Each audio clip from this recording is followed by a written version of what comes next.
안녕하세요. 한국경제신문 경제부 강경민 기자입니다. 오늘 설명드릴 주제는 5월 소비자 물가 동향입니다. 통계청에서 오늘 아침에 5월 소비자 물가 동향을 발표를 했는데요. 일단 바로 결론부터 살펴보겠습니다. 보시면은 전년 동월 대비 2.7% 상승했습니다. 지난 4월 달에가 2.9%였는데 2.7%, 0.2%포인트 둔화가 됐어요. 보시면은 전월. 원래 이 물가가 올 초에 1월 달에 2.8%였다가 3.1%, 그 다음에 3월달에 3.1%로 다시 3%로 올랐었거든요. 근데 이제 2개월 연속 둔화가 된 겁니다. 그렇다면 이제 근원물가가 어떤지 한번 살펴볼게요. 근원물가는 두 가지가 있다고 말씀드렸죠. 첫 번째가 식료품 및 에너지 제외지수. 이거는 OECD 방식입니다. 두 번째, 농산물 및 석유류 제외지수. 이건 우리나라 고유의 근원물가 방식이에요. 그럼 근원물가 어떻게 되는지 살펴보겠습니다. 일단 OECD 방식의 근원물가 2.2%. 역시 전월 대비 낮아졌네요. 전년 동월 대비 2.2% 상승했으니까 4월 대비 0.1%포인트 낮아졌어요. 그럼 우리나라 고유의 근원물가는 어떨까요? 2.0%입니다. 이것 역시 낮아졌네요. 일단 전체 소비자 물가가 2.7%, 지난달에 비해 낮아졌고 근원 물가도 똑같이 낮아졌어요. 한번 다른 국가는 어떤지 한번 볼게요. 일단 우리나라 소비자 물가가 5월달 2.7%라고 했죠. 근원 물가 2.2%고 미국, 영국 한번 볼까요? 미국, 영국에 비해서는 낮아요. 그다음에 OECD에 비해서도 많이 낮고. 그런데 여러분들 물가 상승률이 둔화됐다 체감을 하십니까? 아마 체감하지 못하신다는 분들이 여전히 많으실 거예요. 그 이유에 대해서 제가 간단하게 또 말씀을 드리겠습니다. 생활물가 지수, 보조 지표를 잘 봐야 돼요. 일단 생활물가 지수. 생활물가 지수는 전체 458개 품목 중 구입 빈도가 높고 지출 비중이 높아 가격 변동을 민감하게 느끼는 144개 품목입니다. 전년 동월 대비 3.1%예요. 보시면 3.1% 상승했죠. 근원물가라든지 이제 전체 소비자 물가 2.7%였는데 그것보단 높죠. 물론 4월에 비해서 4월에 3.5%였는데 이것도 둔화되는 추세긴 해요. 하지만 아직까지 3%대로 아직까지 높은 수준입니다. 그럼 생활물가 지수에 이어서 또 항상 키포인트죠. 이게 신선식품 지수를 살펴보겠습니다.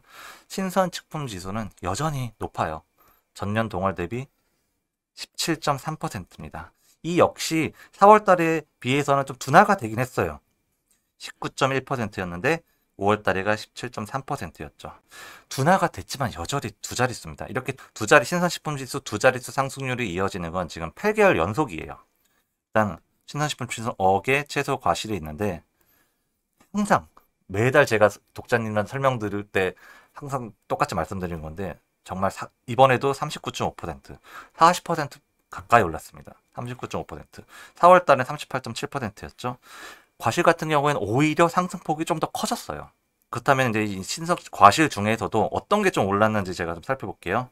일단 항상 우리 금사과 얘기하잖아요. 사과 여전합니다. 80.4%입니다. 배 126.3%네요. 특히 배는 1975년에 통계 작성 이후로 최대 상승폭이에요. 사과 배는 여전하고요. 뭐 사과 배만 오른 건 아닙니다. 여전히 토마토도 높고요. 그다음에 다른 고구마도 높고 여기 배추도 15.6이고 여기 나오진 않았는데 양배추도 상승률이 높습니다. 한번 그러면은 품목 성질별 등락률 및 기여도를 한번 살펴볼게요. 물가 기여도 전체 2.7%, 여기 2.67이라고 하는데 반올림하면 2.7이죠. 이게 전체 물가 상승률인데 이 전체 물가 상승률에 각 품목들이 얼마나 물가를 높이는데 기여했는지, 그러니까 기여라고 표현은 너무 좀 좋게 기여했다고 보실 수 있는데 얼마나 영향을 미쳤는지예요. 여기 보면 제가 아까 전에 과실 농산물이 많이 올랐다고 했죠. 농산물 보시면은 0.69%포인트네요. 0.69, 0.69에서 한번 2.7을 나누면은 4분의 1 정도 됩니다.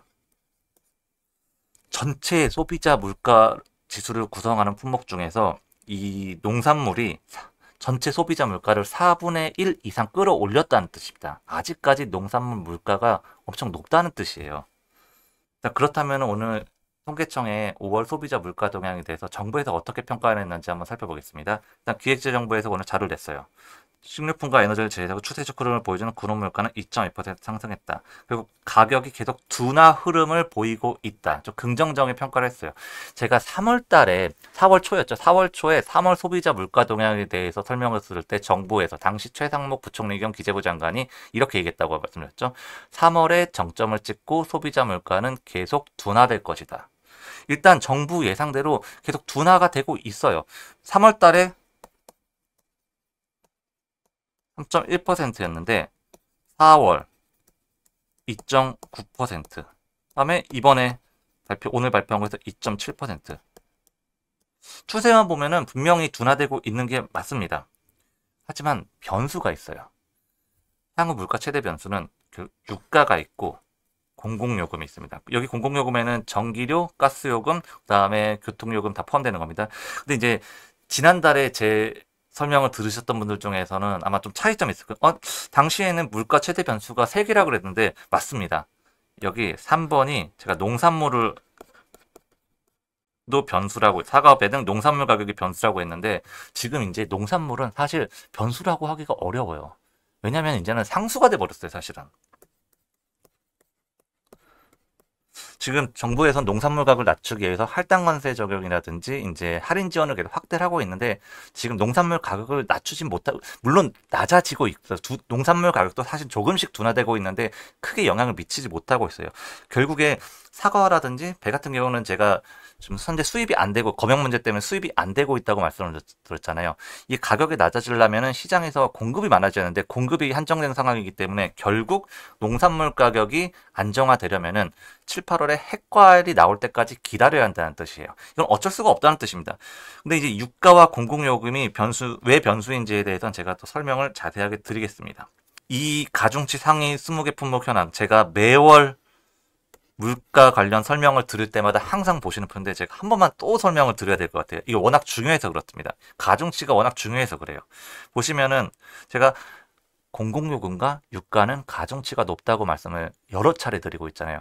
가중치가 높은 품목은 다른 품목에 비해서 이게 동일하게 올랐을 경우에도 또 전체 물가에 미치는 영향이 크다는 뜻입니다. 보겠습니다. 일단 휘발유 네 번째로 높죠. 경유 마찬가지죠. 도시가스.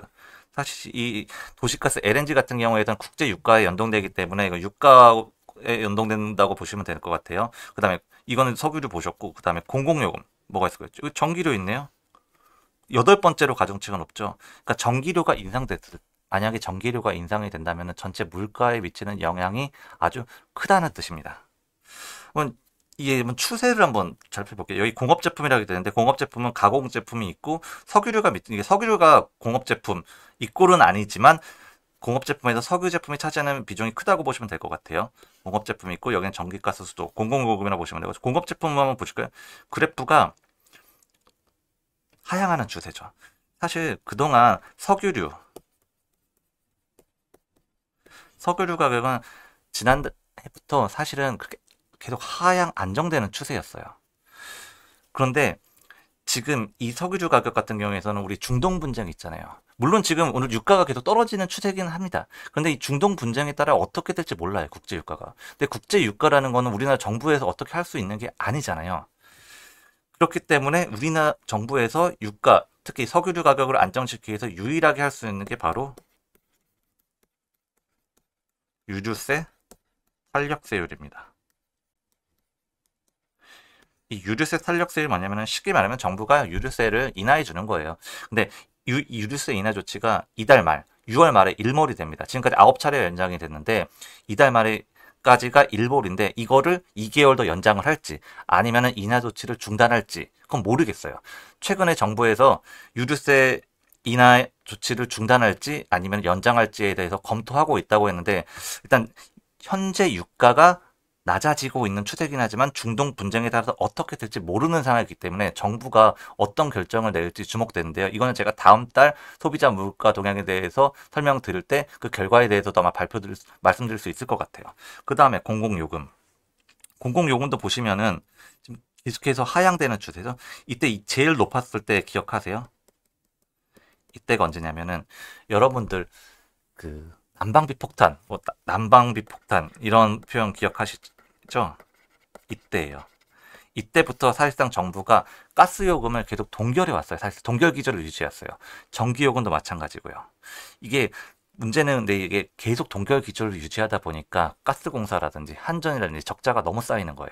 그래서 지금 하반기에 가스 요금이나 전기료에 대한 정상화가 필요하다라는 주장이 지금 힘을 받고 있는데요. 문제는 이렇게 공공요금, 전기료라든지 가스요금이 오르기 시작하면은 전체 소비자 물가에 영향을 미치는 게 너무 크다는 뜻이에요. 왜냐? 가중치가 높기 때문에. 정부도 이런 사실을 아주 잘 알고 있습니다. 그래서 오늘 최상목 부총리가 이례적으로 이런 얘기를 했어요. 공공요금은 민생과 직결된 만큼 요금 인상을 최대한 자제하고 불가피한 경우 국민이 납득할 수 있는 수준으로 인상폭을 최소화하는 것이 국민에 대한 책무다. 국민에 대한 책무라는 표현까지 썼어요.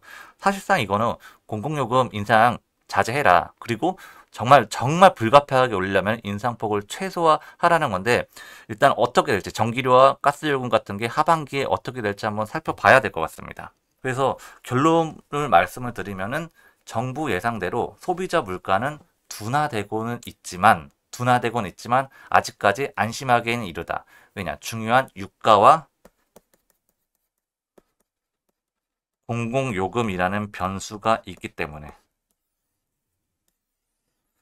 그래서 이제 특히 이제 공공요금 같은 게 이제 하반기에 인상을 할 것이라는 가능성이 나오는데 아마 6월 소비자 물가 동향은 쭉 비슷하게 둔화되거나 아니면 이렇게 비슷하게 갈 가능성이 높아요. 근데 이제 유가 같은 경우에도 유류세 인하 조치 연장 여부가 제가 이달에 결정된다 그랬죠. 그러니까 다음 달 7월 달이면은 이제 연장이 됐을지 아니면은 연장이 안 됐고 이제 환원이 될지 그때 가서 알 수 있네요. 그래서 결국에는 올해 소비자 물가 동향을 가늠할 수 있는 분수령이 7월이 될 것이다. 제가 이렇게 독자님들한테 감히 예상을 해보겠습니다. 일단 오늘은 이것으로 5월 소비자 물가 동향에 대한 설명을 마치겠고요. 제가 다음 달 6월 소비자 물가 동향 때 자세하게 여러분들한테 다시 설명을 드릴 수 있도록 그때 찾아뵙겠습니다. 감사합니다.